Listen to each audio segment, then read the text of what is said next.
Life of nature's flow.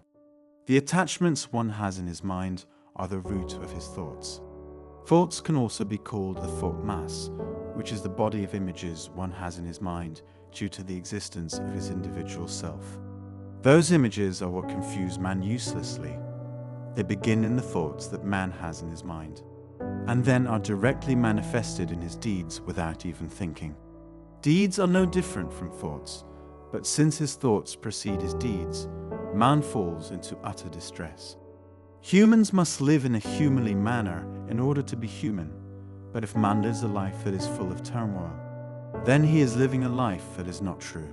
Writings are the representations of the mind, and my writings are my message. But people have yet to understand its meaning due to the images they have in their minds. The countless people of this world each have their own images from which they are unable to escape. Images belong to man.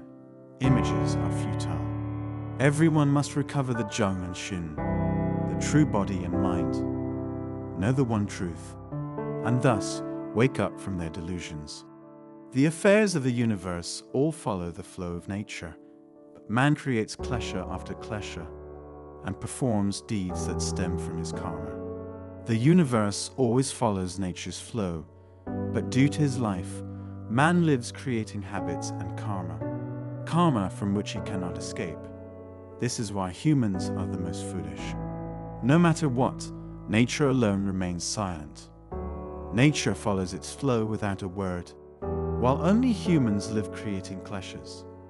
They do so because of the self-inflicted turmoil caused by the false deeds and habits that they have acquired from life. Thus, it is none other than man himself, who is a champion of creating his own sense of self-image, and thus hinders his own salvation. Flora and fauna just live and die by the flow of nature, but man is the only existence that creates images which are what shackle him. It is when man realizes that the image is not an image that he will be able to live a true life. That this procession called life will be one which is lived following nature's flow. A life that is of nature's flow is an unhindered life. It is not a life of kleshas, but one that is lived without being lived in. It is a life absent of attachments. It is the non-existent life.